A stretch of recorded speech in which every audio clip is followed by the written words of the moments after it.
số đấy bây giờ mà ta ngọc này ngày đi nhom bán tôi tranh thọ rừng mây thiệt hai về nắng nãy bụng pháo có buông quỳ mà cái chó đó nè rừng mấy bóng ôn trăm đàn tôi xin ta ngọc này hắn chả nói Mr. Flap mà số giấy bút lao ngày đi đây ôn Flap ngày đi thọ rừng mây thiệt hai ngày đây thọ rừng mây thiệt hai bóng ôn số đấy đấy chứ ngày đi thọ rừng mấy thiệt hai mày đó sân tàu bây giờ chùa cục bay rai lâu ha cục bay rai đâu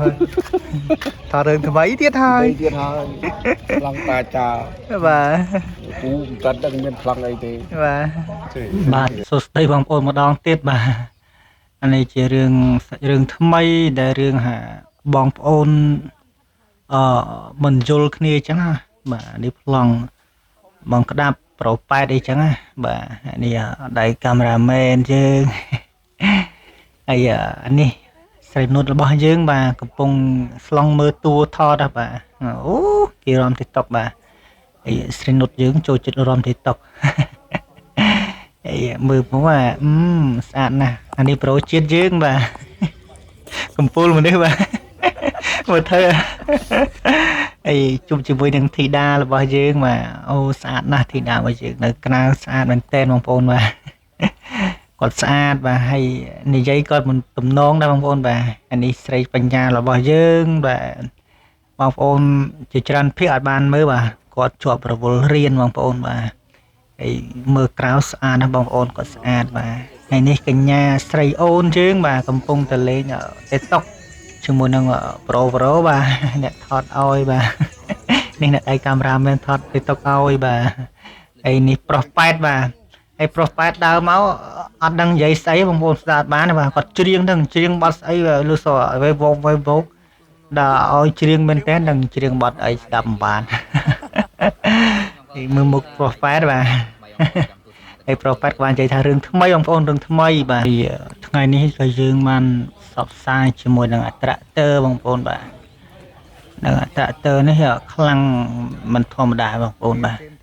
ហើយធីតាយើងបាទធ្វើស៊ីធីតាមួយបាទថាថតរូបក៏ពិតថតជីវិតល្អសោះធ្វើស្ទាយច្រើនណាមកពីមួយថតវីដេអូតាថតធីតាស្អាតបងប្អូននៅកែវនឹងខ្ចីញញមើល brand មើល brand នឹងតិចមើលកំប៉ុងទឹករូបធីតាមើលទៅក្រោយអូដូចគ្នាទៀតពីណាធ្វើឲ្យវិញបងផងបងផងធ្វើឲ្យយេសម្បែកំប៉ុងទឹកក៏មុខដែរហើយឈ្មោះអីវិញនេះឈ្មោះធីតាស៊ូណែឈ្មោះណាអូនេះអូធីតាស៊ូអូស្អាតណាស់បាទអត់តមានតួណាចាអត់មានប្លង់ឯនឹងខែចាំមើលសិនណារៀបចំសិននេះបានយើងបន្តទៀតយើងថតប្លង់បងក្តាប់បាទថតប្លង់បងក្តាប់ជិះឡានបញ្ឆិចទឹកដាក់អ្នកភូមិអញ្ចឹងណាបងប្អូនបាទអានេះតួស្រីយើងតួប្រពន្ធបងសនបាទហើយនេះកញ្ញាយើងដែលមុខអត់សើចសោះអត់ញញឹមបាទតែនៅក្រៅញញឹមបងប្អូនបាទតែនឹងរឿងអត់ញញឹមទេតែភាគច្រើនគឺគាត់ចឹងមែនបាទអត់ញញឹមទេគាត់ភាគច្រើនគឺមុខស្មើហ្មងអ្នកណាហៅឬក៏ម៉ែហៅភាគច្រើនគឺមុខស្មើមិននិយាយស្ដីទេដូចយើងសួរភាគច្រើនថាចង់10ម៉ាត់វិញគាត់មិនចង់ឆ្លើយពេលខ្លះដល់គាត់ឆ្លើយ1ម៉ាត់2ម៉ាត់ហើយបាទហើយនេះកញ្ញាយើងកំពុងតែលេង TikTok បាទនេះ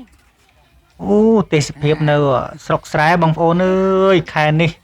ឡើងខ្ចីវក់តែម្ដងបងប្អូនបាទមើលទៅស្អាតស្រស់តែម្ដងយល់ថាបើយើងថតមកប៉ុស្តិ៍ពីរប៉ុស្តិ៍មើលទៅស្អាតមែនតើបងប្អូនបាទ